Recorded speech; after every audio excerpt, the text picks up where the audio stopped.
Okay, I'm out of the Bay Area. I got a cat on my lap.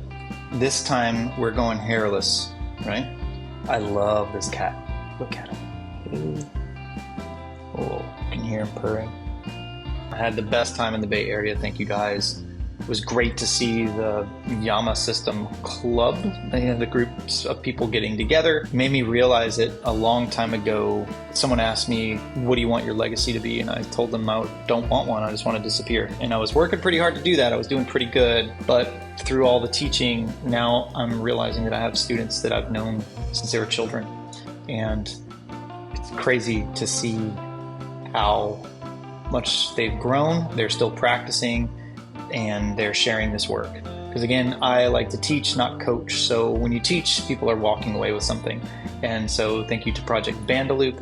Thank you to Steadfast Martial Arts. All of these groups that have welcomed me into their communities. People that are just getting into movement, getting into the journaling. The journaling has really helped. Here's Scott. Give me a sec. Dude, are you in a bunker? I want this to be my background. There, that's much better. Boom. Popping. I got a little thing right there. Okay, so I need you to know a couple things. I didn't follow any of your advice. And when you're like, it's all about yin, my thing was do too much. I got overwhelmed for the first time. For the first time, I felt my heart pounding. And that's not like me. You know me, normally it's like water off a duck's back, right? But this time, this trip almost broke me. And I figured I could do all this crazy stuff and just like take naps. Remember Revenge of the Nerds? I do. You look like you're dressed for a panty raid. I just imagine you're wearing matching black sweatpants and black Chuck Taylors, brand new. All right, so sorry about that. All right, what are we going into? What's the deal? The new moon that we started today is the wood rat moon. If I had to give you like a kind of like the most essential thing to remember about talking about being in the 11th moon. So we are basically approaching the solstice, the winter solstice, which is about halfway through, which would be halfway through winter. So that is a pivot point. So what the 11th moon represents is a pivot point. And we're going away from the water pig into a wood rat situation, which does have some enthusiasm attached to it, but it's not about any kind of growth. You know, like usually wood would represent some kind of freshness, but that's not what the 11th moon is about. It's not about any kind of growth. It's about survival and sensitivity to our environment. Because the most important thing to remember about any 11th moon, but particularly the 11th moon that we're in, is that what are called the auspices. Now, I know you've asked a question like, what does auspices mean, right? And I would say in this case, it's either the limitations or the you know now.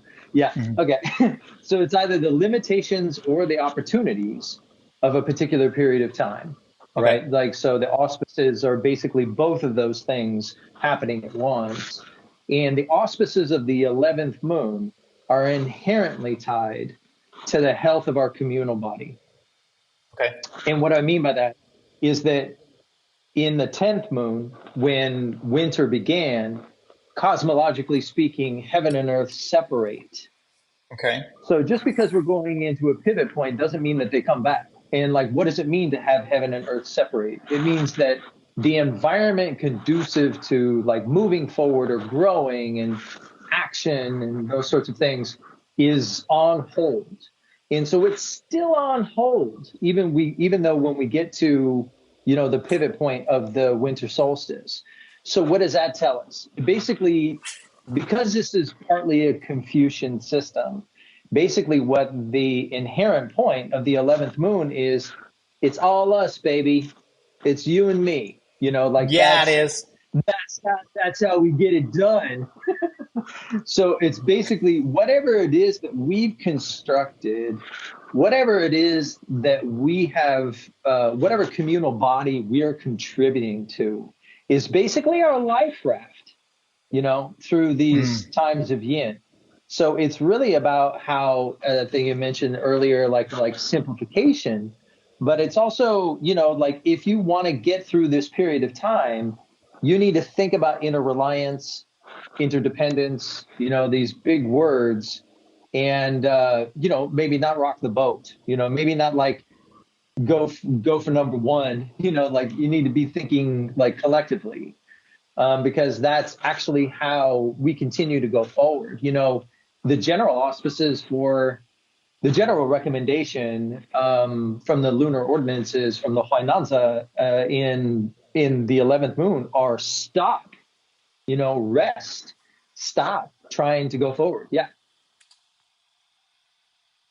I am putting all my energy into stopping right now. That's where I am right now. And Yeah. and I'm gonna go visit family for the first time, and that was one of the hardest things to do was to travel through the holidays for the family. But can I tell you how ignorant I am? This next sequence is called Matt, you dumb dumb dumb dumb. Like just think of like um I was I don't travel in the holidays. I don't do anything on holidays. I'm always very proud of my family to never put any holiday pressure on anyone. And this year they did. They did. I remember And you it mentioned that. and it made me like you have no idea how pissed I was. Like to the point where I was just like, I'm out. I now no longer have a family. But then I go to the airport, SFO, right? But here's what I didn't realize. Oh man, they upped their staff like fivefold.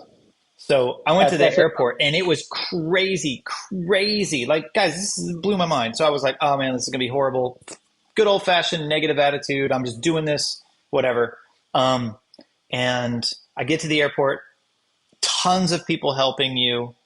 I thought the congestion getting there was crazy. Right when I get in, I was probably at my gate in 12 minutes. Like, Right. it was like, big props to everybody at the airport, and thanks for making me put like 10 feet in my mouth. Like my giant weird hobbit foot had to fit right in there, and I was like, oh yeah, duh, you guys know it's going to be busy, so you just staffed everything, overstaffed, and I mean it was just like right through.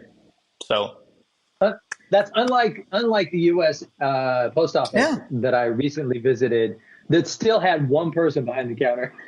United States piece of that is the idea, like that. It's a compassionate time is what meant to be from a Confucian standpoint, a compassionate time, because we're still sheltering yang qi within. The image of the 11th moon and of winter in general is an igloo with a little fire burning in the center, like this tiny little hot ember of our qi, of yang qi that we're guarding, that we're nourishing, we're taking care of. Yeah, exactly. So it's like we're really trying to make sure that it doesn't get exposed to an environment that's not conducive for it. You want yin to nourish yang, but you have to filter that environment in such a way as that it will continue to nourish yang and not extinguish it. So this is the image, a lot of the Chinese sciences use a lot of metaphor. They use a lot of association in order to get a point across, so if you have this image of your head of an igloo and a little fire burning on the inside, you're not going to take the fire out of the igloo, right? You want to keep it there so everything's nice and warm and circulating within. So that going inward time is so you can build that fire, through the autumn, is so you can build that fire and know what your containment is. And so now when we're in the 11th moon, everybody's been working on their containment. Now it's a liminal time where everybody's containment is sort of reflecting and sharing with each other. And compassion comes from understanding there's really no difference between you and me, because we're both holding on to this little ember, and we're both having the same kind of frightful reactions. We're both like a little nervous and twitchy and maybe pent up, or like, I can't take it anymore. Like all these different things. We should take these experiences as like the central core affirmation of compassion, that this is a seasonal time to see that, to experience that, and to act on that, like to experience that with others. And so that's why the rat chi is so social. rat chi is inherently social. Like one rat, one human being, worthless, can't do nothing.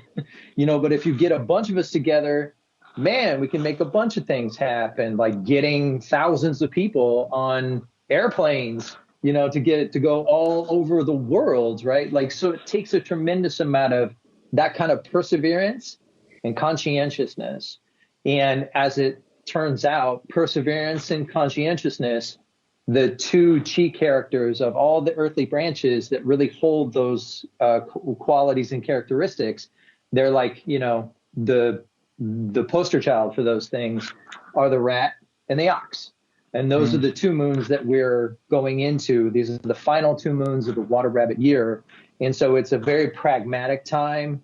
It's a very conservative time, but it's also a very like strongly sharing. It should be like a generous time, where you have your core essence people, and you're sort of huddled together. It's very elemental. It's not meant to be, particularly complicated. It's meant to be like, all right, well, like I see you, you see me, we recognize each other, like let's take care of each other. And so that's really the recommendation of any 11th moon. But I think particularly in this 11th moon, which is again a wood rat moon in a water rabbit year, has this real strong vulnerability because wood rat is an incredibly vulnerable figure. It's the first, technically, there is no beginning or end in the cycle of time, but the wood rat is technically kind of considered the first of the 60, whereas the water pig was the last. So the first of the 60 has some precariousness to it, some nervousness to it, some like making sure that all my ducks are in a row kind of vibe. So it's enthusiastic. It learns, it's very attentive. That kind of chi is very attentive to our environment. So it's that sensitivity. We shouldn't be surprised if we're very sensitive to our environment. We should embrace that sensitivity and also respect it. So it's still a very inward time of year. In fact, I think it's about 8 or 9 days from now, the solstice begins. And, in the Western understanding of things, solstice is a 3-day period and then the light returns. And like, they think of it like a light switch. And it's probably because we surround ourselves with like Christmas lights all winter long. So we never really enjoy the darkness. We never really get into the darkness as a culture. So the point is that it doesn't happen like a light switch. It's a gradual process where, yes, big yin in the solstice collapses. It has gotten so big, and so endless that there's no, it just can't define, it can no longer be defined, and it just sort of falls over itself and collapses. And in the midst of that, yang qi is born, right? It's that bright light that comes out in the darkness of all of us, right? So really beautiful imagery. But it's the beginning of something. It's the very, very beginning of something. Yang Qi is an infant. You can't set an infant out to go get its own food. You got to hold it, carry it, feed it, nourish it. So that image is very clear. We shouldn't think of Yang Qi as strong at all. That doesn't happen for at least another moon. So the Yang Qi that we're nourishing, even if the tide turns and yang is born in the environment and becomes just a little bit more safe for our inward yang to express itself, it's still quite vulnerable. You still shouldn't make any assumptions or get ahead of yourself. It's about, going step by step. That's very rat chi, is to go very step by step. So even if big yin is still around, the image now becomes like the senile grandmother that can't remember where she put the bottle, for yang qi. That's the reason why we need to go so slow. We need to go very step by step, because it's that pivot time. Anything can happen. So it's important to like go with slow. Who's shining right now? Any of the domestic signs are like. Like what they say, snug as a bug in a rug, so like your rats are killing it. Like they're very aware of their social positioning. So this is the best time of year for them because they're very connected to other people. And so their sensitivity is like off the chart right now. So maybe Mm. sometimes that can be annoying for them, but generally they enjoy it even if they're complaining, right? So, Yeah. and your pigs, your rabbits also, enjoy just the kind of tidal movement of humanity. They'll be just witnessing all of that and enjoying that, and same with goats as well. So, and to some extent, dogs, even though they're a little bit more, they'll feel a little bit more insecure during this time, and they're not so like, they're a little bit more guarded, and they should be. Hmm. And then who else is doing well? I think the most restless signs would be your horses. Horses, also, yeah, I know we talked about this with David, but it's a rat moon, so they should really double check their steps, or just rest completely. And oxen, slow and steady. Tigers should have gotten that. I have a very good tiger friend that was a student in Mings, and so we talk about like all our missteps through the winter. And I think by now tigers are have gotten the point Hmm. of winter, which is to rest. Dragons, you know, uh, everything is resultant from how we've been conducting ourselves before. So if you've crashed, as a dragon, and you're like looking to simplify, perfect timing, perfect timing. Could there be an opportunity for more organization during this time? Yeah, for sure. Now that is that available to you may depend on how you conducted yourselves in the previous moon or two, right? So, Hmm. like, if it's just kind of worn out, then like I don't really have it in my. I can see maybe I can start thinking about things later. Like take your time. That's the thing about the 11th moon. You could do something, sure, but like you could just as easily do nothing at all, and that would be great. That Right. would be perfectly in alignment with the 11th moon. So I think that's something important to remember is that if we're in a big rush to do something, consider doing nothing. Is that actually available? Like, well, yeah, I could just not do it. Like, you should try that. Like you should Hmm. always try just not doing anything, Hmm. especially during the 11th moon. Monkeys, it's definitely a very good social time for them. Same with roosters, as long as they pare down their expectations. And I think that's it. Snakes is a very disappearing time, for them. And so as long as they're doing that and not exposing themselves, like too much social stuff for them is not they wouldn't feel very comfortable with it Mm. during this moon. They should, this is the time when they're most hidden, and then they can kind of like gradually come out next moon. So I think that's everybody. Yeah. Yeah. The sun. I don't know if you noticed, the sun The dog. Oh came yeah. out. Oh yeah, and this is an awesome puppy standard poodle. Really Okay. cool, or as I call it, a Uh, coodle. It's cool as shit. Because you're cool. You're so cool. Here, I'll put this up so you can see the hilarious. Hey, come here. uh, Yeah, she's a little monster. But anything you want to so leave us with other than chill out I and think that, sit with your yeah, family I and think that the one thing to think about is that, it doesn't have to be a deep dive. Like last moon, which was the water pig moon, hmm. yin felt like a deep dive, right? Like Yeah. it's like he's just like really immersed, in the Mm. darkness. And even though we haven't quite hit, we're still, yin is still maturing, and we haven't hit the winter solstice yet. It can feel more like treading water, Hmm. which has a sort of an air of empowerment to it. Okay. But like I wouldn't necessarily be too distracted by surface phenomenon. It would just be we can still sort of cultivate depth, right? Mm. So if we're dreaming of the future, I think what's the most important in thinking about where we're going, um, because again, the 11th moon is a critical juncture. And whatever is available one season has a lot to do with how we've cultivated the previous season. So if we're Mm, thinking of the wood dragon year, in particular the spring of a wood dragon year, as the opportunity to sow the seeds of profound change, I think the implication is that the seeds that we have to sow are, directly dependent on how we've cultivated our winter. mm, The kind of work that we've done in winter.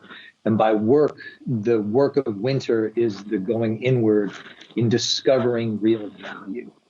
What is the mm. real value that we carry within ourselves? And then the opportunity in the 11th moon is seeing that value in other people, right? Not so we can like draw up a contract, but Right. just so that we could see the validity of the value that we carry in other people. Like Mm, it's true for me, also true for them. I see this in their experience, like really, again, very elemental sort of experiences of humanity, of like mm. what it means to be a human being. And like that's for theistic minded culture like ours, we're like, boring. That's not very interesting. I had a So, cool yeah, talk with someone about pain today, and we were talking about physical pain, right? About like when you're learning, um, a technique. You might have to stretch a little right, more or do a couple more to build the strength, and it can get painful. right, But once right, you've built that foundation, right, when the next step of pain is, then you see the benefits of that pain. You're like, oh wow, that pain, no gain, right? right, And but then later you start needing that pain. You associate that pain with looking good, feeling good. But then the next pain is learning how to rest, because now you're like, I got to do something, I got to do something, and it's like, but that's a subtle pain. It's not like a physical, like in your face pain. It's like it's the mental shit. I'm not doing anything. I'm not doing anything, and that was a right. lot of the. And I'm like, that's a new kind of. I guess you could call it more discomfort, right? It's like, wait, I didn't train today, or I didn't do this, or I shouldn't be sleeping. Right, I haven't got anything done. But that is right. just as much of a important skill to build, just rest and recovery, as knowing like how to push Yeah. through something. Yeah. Yeah, and yeah, valid. And even Mm-hmm. more to the point, what Ming might call that is hysteria. Mm-hmm. Is Yeah. that Yeah. we're so hysterical that everything has to be this kind of constant growth and Yeah. Yeah. empowerment or looking for advantage, that Mm-hmm. somehow rest itself is a way to gain some advantage. And it's like, no, no, no, no, and like that's why I framed yin as spaciousness without need for purpose. Like, no, it's just space. Like, let it be Mm-hmm. just whatever it is, in this Yeah. moment. And that's, an opportunity that we have on a kind of meditative level individually. And then what we discover in those places of value that we remember, like many things, like dreams, like you'll have many dreams that will be resolving of something for you, but you don't remember it all. It doesn't matter at all whether or not it's anything that we're actively cognizant of in operating with. There are Mm-hmm. layers to this, to our experience that especially during winter, we should accept all of them as valid, not the ones that we can, put down on a list and, Mm-hmm. make a game plan out of. Like, think of the iceberg. Like most of that stuff is happening beneath the surface, Mm-hmm. especially in a winter like this one. So, but at the same time, in the rat moon, those surface level phenomenon of an experience of resonance, and this is a resonance that then carries forward at some point into spring, this kind of Ganying experience of like feeling our commonality. This is like a baseline, almost ineffable, no words for it, where we just see each other and yeah, yeah, you too, yeah, and just like that's the way it is, and like I think that there's tremendous value in that, not just in terms of like bonding, but also just feeling the containment, and then feeling the reflection. And for the Confucian worldview, that experience is basically the core of all the value systems they ever created from there.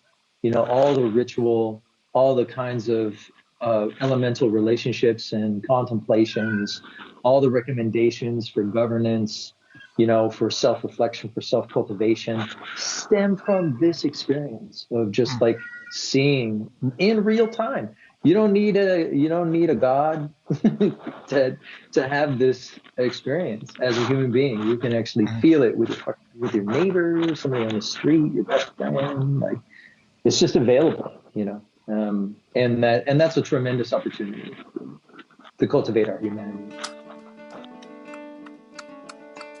Well, you guys want gifts? Get a reading from Scott. Yeah. And Christmas gifts, also get some the journaling work or the breathing work or the qigong work or the self-care work. We can all do it over Zoom. I'm traveling again. Hit me up and let's do some sessions. Thanks for this time. I'm sorry to interrupt you in your weird bunker. Oh. Next time, try to light yourself directly down. Like this worse. It could have been worse. I could have had just like this little candle. Christian Death album where he's petting a cat, just looking, or holding the candle underneath your chin. Yeah. All right, man. Yeah. Okay. Well, I didn't get enough time with you when I was there, but it was great to see you, and I'll see you soon. Speaking of great community, got the thing going on with David Way and Sheldon. You guys got to understand, we kind of teased this on an interview that I did, and I'll put that up. David Way at Wudong West interviewed me. He just drilled me with true false questions about my life, and he's pretty funny. But in that, we have a cool project going on, which will, hands down, I can confidently say there will not be a better Qigong course, and there hasn't been, and there will not be one until some students take this and then they take it to the next level. Sorry to ramble on about that, but go on website. No. Yeah, perfect. Yeah. It's the holidays, and again, if it wasn't for the journaling, I don't know what I would do. When I was on the plane out here, I just started writing, and it brought things together, and it made me realize, a lot of the things that you're saying. So thanks for all the wisdom. Thanks for everything. Yeah. Thanks for all the dumplings.